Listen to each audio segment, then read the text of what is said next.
Welcome to Keto Life Support, where we make your keto life sustainable, fun, and low stress. I'm Kim Howerton, and I'll be coming to you weekly with some of my keto besties to bring you the practical, real-world keto advice that you need. Quick disclaimer, I am not a doctor, and even if we do have a doctor in the house from time to time, he or she is not your doctor, and nothing we say on this show should be taken as medical advice. Always check in with a trusted medical professional about your own personal medical concerns. Hello, this is Kim Howerton, and this is Keto Life Support. Welcome to show number 88, the last show of 2021. Don't worry, not the last show ever, just the last show of the year. Unless you're listening to it in 2022 and then it's the first show. I don't know, but I'm recording this at the end of 2021. And so it seemed a really good time to do a bit of reflection. So who's ready to do a little bit of soul searching with me? Hop on in if you are, and let's get down to it.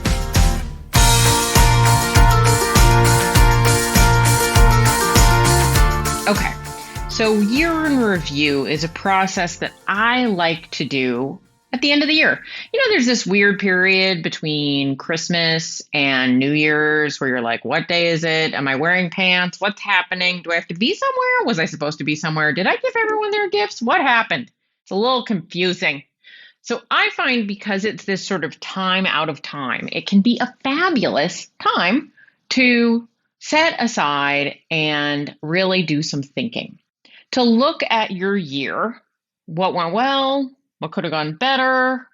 You know, back when I was a TA, we never said what went wrong. We always said, what could go better next time? What needs, not what needs improvement. That's what they say a lot, right? But what do I want to be different next time?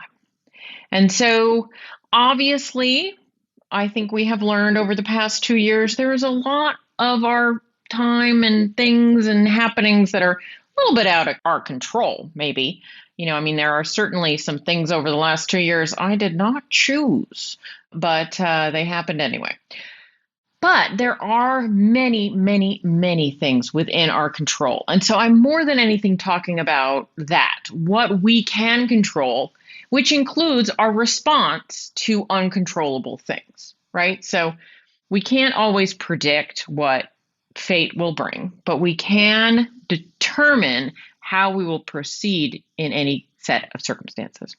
I just went really philosophical in a way that I didn't mean to. So let's get back on point.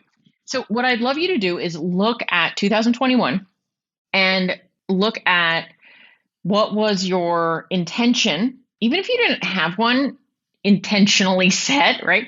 Look back and say, if I could go back a year, what was I hoping? Where was I hoping to be at this point? What was I looking to gain, change, affect in 2021? Did that happen? Where am I with relationship to that desire or goal? And if that question doesn't really resonate with you because you're like, I really didn't set a goal, I was just trying to survive and it was weird. Like, I get it. Okay, so then move on to the next question. But if you have that question, you can pause this or you can write it down and set aside a time to think about it. So comparing where you wanted to be to where you are. Now, if you didn't have where I wanted to be and you're just where you are, that's fine too. Write down a little paragraph, or you can also, if you want, pause this and record it. If you're not really a writer, but you're a talker, get out your notes app or something like that. What's the state of the union? What is your state? What is your current state? Mentally, physically, emotionally, spiritually, like on all, professionally, right? All the different areas of your life that matter to you, relationships. Think about where you are. What's the current state of your person? So in terms of your health journey, where are you? Like an honest look at it. And by honest look, I don't mean a complaint-filled tirade. Be real, but also don't be harsh. But to say I'm currently X pounds and X height and X percent body fat, and I am able to walk 5 miles. I can lift. My heaviest lift at the gym was XYZ, where are you, just in as honest a way as you can say with as little judgment as you have. or as you can manage. I understand. You might be thinking it, but you don't have to report it in this place, right? Professionally, I'm working at X job, earning X amount. I feel challenged and I'm happy. How is it going, right? I'm single and dating, and I'm really hopeful for this relationship I just started. All those places in your life, where are you? And then go back over each one of those areas and say, is this an area that can go kind of on the back burner? Not that you don't pay attention to it, but if you're like, things are good at my job and I'm generally enjoying it. And are there a few things I'd like to make better? Absolutely. But it's not what I'd call a priority shift. Or maybe, in terms of the way your body is, I'm at maintenance, though maybe I'd like to gain another couple pounds of muscle. I'm also okay with kind of skating here, staying where I am, maintaining. So that's maybe not going to be my number one priority. Although, just like with the job, it's like, just because you're not your number one priority doesn't mean you just stop going to work, right? It's just you're being maintain what you have, but not advance it, not put all your attention on it, right? So pick some areas where you're like, I'm good here. I'm going to maintain, I'm going to put in effort, but it's not my priority in terms of shifts. And then pick your priority for next year about what you want to shift, or maybe a few, maybe there'll be sequential, right? It might be both losing fat and gaining muscle. It might be just gaining muscle, like those are in the body category, right? It might be working on your blood pressure. It might be being able to hike 10 miles without feeling like death, right? You might have some goals there and look at those. So in 2021, what am I looking to shift? What goals am I looking to achieve? And which specific areas am I going to focus my attention? What are going to be my priorities in terms of my life this year? And then think about why you want to do that. So Simon Sinek has a great book. It starts with why. So I want you to know your why. Why do you want to do that? What's the background? What's the reason? What's the incentive? What's the motivation? Maybe it's you want to be able to get down on the floor and play with your grandkids and get back up without feeling like you need a crane, right? Maybe you don't want your back to hurt anymore and you want to feel flexible and like you can pick up groceries and put things away. What's your why? But it starts with why. It doesn't end with why. I think sometimes people are like, they go to why and then they don't go to how. So we go from the why to the what, right? You know that you want to be in better physical condition. So maybe it's going to be a body change that you're looking for. Now, what is it that you'd want to accomplish? What is your goal? What is your goal? So your goal might be to lose 25 pounds in 2022. Okay, I know that I want to lose 25 pounds. That is like, it's a goal, but it doesn't have any substance to it, right? It's like, okay, well, I mean, you could do that in a variety of ways. We could remove a couple limbs. You could get incredibly sick. There's lots of ways. You could lose all your muscle, right? You don't want to just have a goal. Then once you have a goal is like a destination. You know where you're going. I know I want to go to Tahoe. Okay, how am I going to get there? Am I going to walk? Am I going to drive? Am I going to take a boat? That'd be hard. How am I getting there? So that is the part that I want you to spend some time looking at. How am I getting there? And that takes some detail. I am going to focus on removing X food from my diet, or I'm going to macro count, or right? There are a variety of ways to achieve fat loss. You need to pick and decide how it's going to go. Now, a year is a long time. You're going to have maybe phases. You're going to say, in quarter one, I'm going to do this, and then quarter two, I'm going to do that, and quarter three, right? But take the time to plan it out. This is why I run coaching programs, right? So I work with people on planning out these phases, but you don't have to join a program to do this. You can plan these phases out for yourself. I have someplace I'd like to be by the end of the year. That's 12 months from now. Am I going to straight shot it? Am I going to break it up into quarters? How am I going to do it? and what specifically am I going to do to make it happen? Don't go all willy-nilly. You can't be like, for 2 weeks, I tried being a carnivore. Then I was like, that's not working. So then I did this other thing. Like if you keep jumping ship and changing everything, you're just going to be like spinning your wheels and not getting anywhere. Make sure you commit and give things time, right? But how are you going to do it? What are you going to do? What are you going to do? What are the specific steps? Is it going to be gym-based, food-based, both, one or the other, right? So what are the specific details? Why is that so important that I'm harping on it repeatedly? I know people say I repeat myself, but you have to repeat yourself with these things.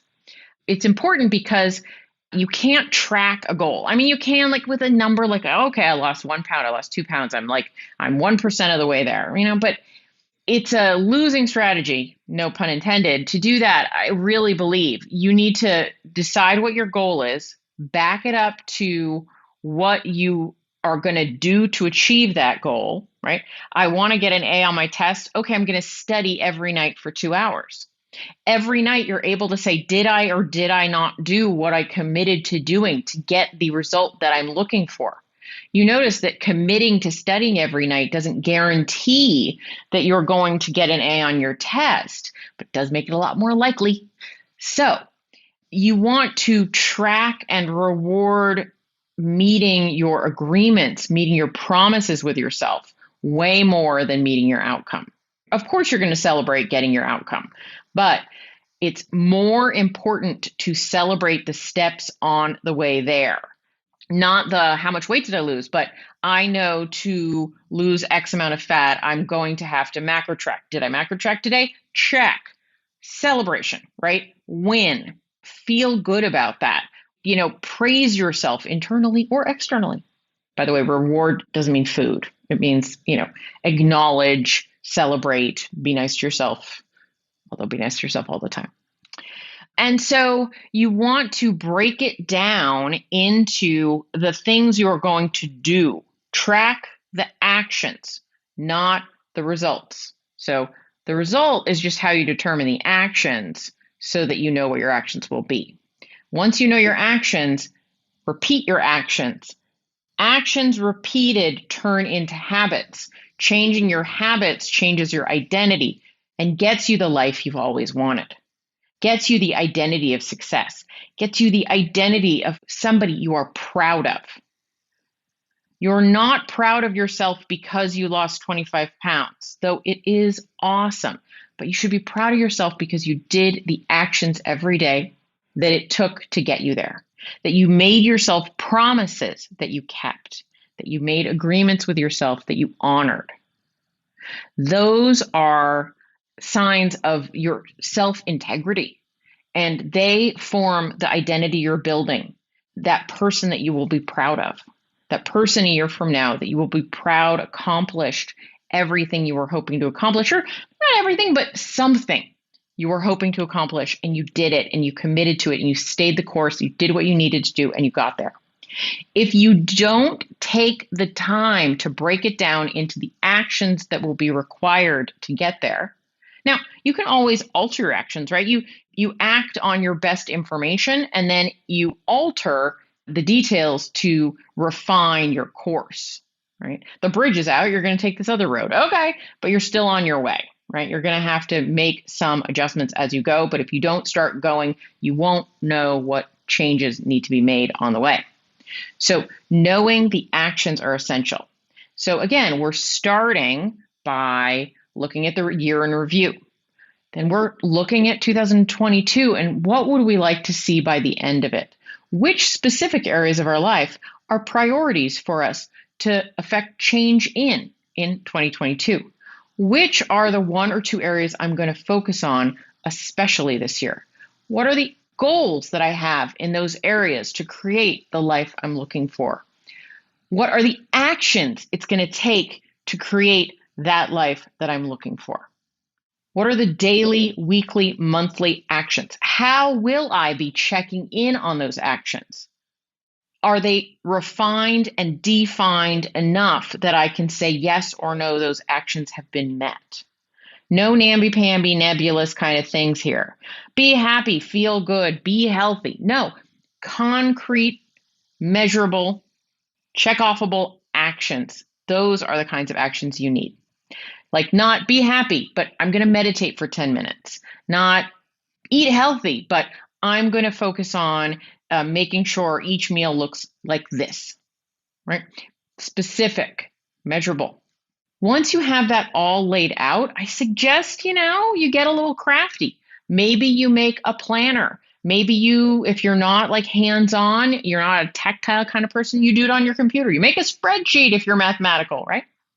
But some way to track your goals and your actions and your accomplishments this year. If you need help with this, I'd love to have you in one of my programs. And if not, please continue to listen to the podcast because I will keep bringing you tips, tricks, and tactics so that you can have the most successful year of your life. No matter what the external circumstances look like, you can persevere and win at your goals. So I hope this was helpful. It is, as I said, the end of 2021. What year is it?